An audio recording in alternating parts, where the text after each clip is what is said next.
چاہتا ہے میرے بندو، میں جب ان کے لیے یہ چاہتا ہوں تو تم کو ایسا ہی عقیدہ رکھنا چاہیے جیسا کہ میرا ان کے تعلق سے ارادہ ہے، جیسا میرا ارادہ ہے ان کے متعلق، اس کے حق ہونے کا یقین رکھنا تمہارے لیے ضروری ہے۔ اگر اس میں تھوڑا بھی تم نے غفلت کی اور تھوڑی سی بھی غفلت کی، تھوڑا سا بھی تم نے اس میں لاپرواہی کا مظاہرہ کیا یا اس کے خلاف تم نے عقیدہ رکھا تو پھر تم تباہ و تاراج کر دیے جاؤ گے، تم میری رحمت کو، میری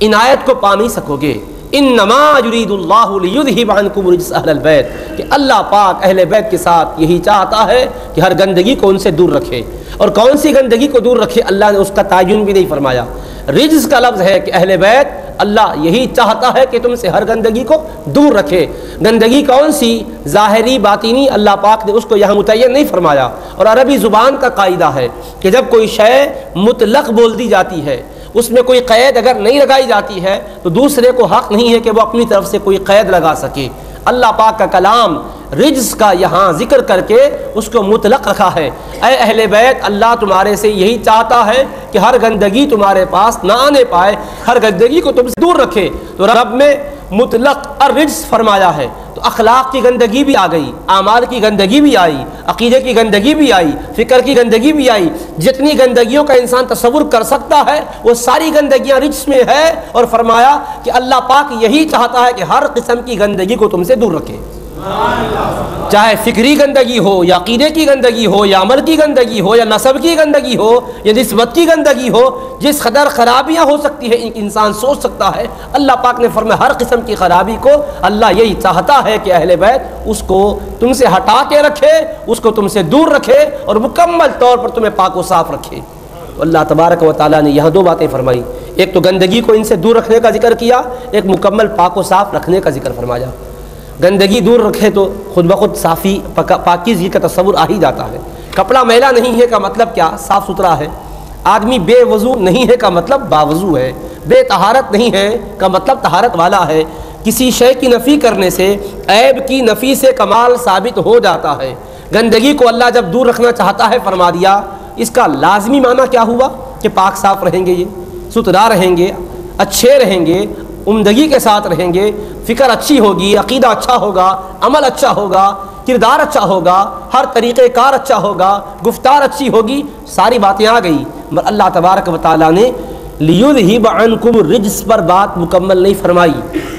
اے اہل بیت، اللہ تبارک و تعالیٰ یہی چاہتا ہے کہ ہر گندگی کو تم سے دور رکھے، اتنا فرما دیتا تو بھی ان کا پاکیزہ ہونا واضح ہو جاتا تھا، ان کے عقیدوں کی حقانیت سمجھ میں آ جاتی تھی، ان کے کردار کی پاکیزگی واضح ہو جاتی تھی۔ مگر اللہ تبارک و تعالیٰ یہ بھی جانتا ہے کہ قیامت تک آنے والے کیسے کیسے لوگ ہوں گے اور ان کی پاکیزگی پر کس طرح سے حرف گیری کریں گے، ان کے مقدس کردار کو معاذ اللہ داغدار کرنے کی کیسی ناپاک جسارتیں کریں گے، رب کو پتہ ہے۔ اس لیے رب کریم نے وہاں کوئی مجاز کا شبہ نہ کرے، اس کو دور کرنے کے لیے فرمایا وَيُطَهِّرَكُمْ تَطْهِيرًا۔ اللہ تبارک و تعالیٰ اے اہل بیت ہر گندگی کو تم سے دور رکھنا بھی چاہتا ہے اور تمہیں مکمل پاکیزہ رکھنا بھی چاہتا ہے کہ تمہارے کردار بھی اعلیٰ ہوں گے، تمہاری گفتار بھی پاکیزہ ہوگی، تمہارا ہر طریقہ کار بھی اعلیٰ اور عمدہ ہوگا۔ تو اللہ تبارک و تعالیٰ نے قرآن میں بتلا دیا، یہ عقیدہ قرآن کا ہے، یہ کوئی تاریخی واقعہ نہیں ہے کہ کوئی کہہ دے بھائی فلاں واقعہ تاریخ میں آیا ہے، معتبر مورخ نہیں ہے، کتاب مستند نہیں ہے،